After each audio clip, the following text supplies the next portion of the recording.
ವೃದ್ಧಿಯಿಂದ ರಾಜ್ಯದ ರಾಜಸ್ವ ಸಂಗ್ರಹ ಹೆಚ್ಚಳಾಗಿದೆ.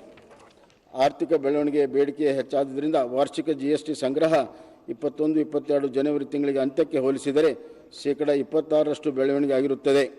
ಅದೇ ರೀತಿ ಮೋಟಾರ್ ವಾಹನ ತೆರಿಗೆ ಮತ್ತು ಮುದ್ರಣ ಹಾಗೂ ನೋಂದಣಿ ಶುಲ್ಕ ಸಹ ಹೆಚ್ಚಳವಾಗಿರುತ್ತದೆ. ಒಟ್ಟಾರೆ ಆರ್ಥಿಕ ವರ್ಷ 2021-22 ಹೋಲಿಸಿದರೆ ಜನವರಿ ಅಂತ್ಯದವರೆಗೆ ರಾಜ್ಯದ ಸ್ವಂತ ತೆರಿಗೆಗಳ ಸಂಗ್ರಹ ಶೇಕಡಾ 20ರಷ್ಟು ಹೆಚ್ಚಾಗಿದೆ. ಕೇಂದ್ರ ಸರ್ಕಾರ ನೇರ ಮತ್ತು ಪರೋಕ್ಷ ತೆರಿಗೆ ಹೆಚ್ಚಳದಿಂದ ರಾಜ್ಯ ತೆರಿಗೆ ಪಾಲು 4,813 ರೂಗಳಷ್ಟು ಹೆಚ್ಚಳಾಗಿದೆ. ಮುಂದುವರೆದ ಕೇಂದ್ರ ಸರ್ಕಾರವು 2023-24 ಸಾಲಿನಲ್ಲಿ ರಾಜ್ಯಕ್ಕೆ 37,252 ಕೋಟಿಗಳು ತೆರಿಗೆ ಪಾಲನ್ನು ಅಂದಾಜಿಸಿದೆ. ಇದು 2022-23 ಆಯು ಅಂದಾಜಿಸಿಗೆ ಹೋಲಿಸಿದರೆ ಶೇಕಡಾ 25ರಷ್ಟು ಹೆಚ್ಚಾಗಿದೆ. ಕೇಂದ್ರ ಸರ್ಕಾರವು ರಾಜ್ಯದ ತೆರಿಗೆ ಪಾಲನ್ನು ಹೆಚ್ಚಿಸುವುದರಿಂದ ರಾಜ್ಯ ಸರ್ಕಾರ ಮಿತಿಯ ಸುಸ್ಥಿರತೆ ಕಂಡುಕೊಳ್ಳಲು ಸಹಕಾರಿಯಾಗಿದೆ. ರಾಜ್ಯದ ಸ್ವಂತ ರಾಜಸ್ವ ಸಂಗ್ರಹ ಮತ್ತು ಕೇಂದ್ರ ಸರ್ಕಾರ ತೆರಿಗೆ ಪಾಲಿನ ಹೆಚ್ಚಳ 2022-23 ಪರೀಕ್ಷಿತ ಅಂದಾಜಿನಲ್ಲಿ ರಾಜ್ಯದ ರಾಜಸ್ವ ಕೊರತೆ 8,703 ಕೋಟಿಗಳಷ್ಟು ಕಡಿಮೆ ಮಾಡಲು ಸಹಕಾರಿಯಾಗಿದೆ.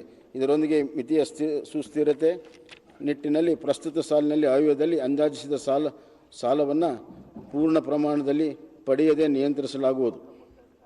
ಕೋವಿಡ್-19 ಪಿಡುಗಿನ ಹಲವಾರು ವರ್ಷಗಳ ಹೊರತುಪಡಿಸಿ ಕರ್ನಾಟಕ ಮಿತಿಯ ಹೊಣೆಗಾರಿಕೆ ಅಧಿನಿಯಮ 2002 ನಿರ್ದಿಷ್ಟಪಡಿಸಲಾದ ಮಿತಿ ಮಾನದಂಡಗಳನ್ನು ರಾಜ್ಯ ಪಾಲಿಸುತ್ತಾ ಬಂದಿದೆ.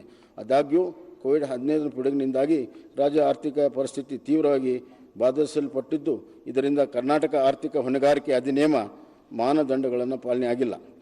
ಆದರೆ ನಮ್ಮ ಸರ್ಕಾರ ಅನುಷ್ಠಾನಗೊಳಿಸಿದ ಹಲವಾರು ಪ್ರಗತಿಪರ ನೀತಿಗಳು ಪರಿಣಾಮವಾಗಿ ಮತ್ತು ವಿತ್ತೀಯ ಕ್ರೋಢೀಕರಣ ಮತ್ತು ವಿತ್ತೀಯ ಶಿಸ್ತಿಗೆ ತೋರಿದ ಅಚಲ ಬದ್ಧತೆಯಿಂದ ರಾಜ್ಯದ ಆರ್ಥಿಕತೆ ಪುನಃ ಪ್ರಗತಿ ಪಥದಲ್ಲಿ ಕೊಂಡೊಯ್ಯಲು ಸಾಧ್ಯವಾಗುತ್ತದೆ.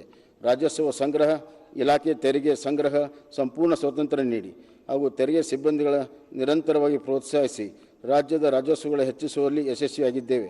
ನಮ್ಮ ಸರ್ಕಾರ ಸಂಘಟಿತ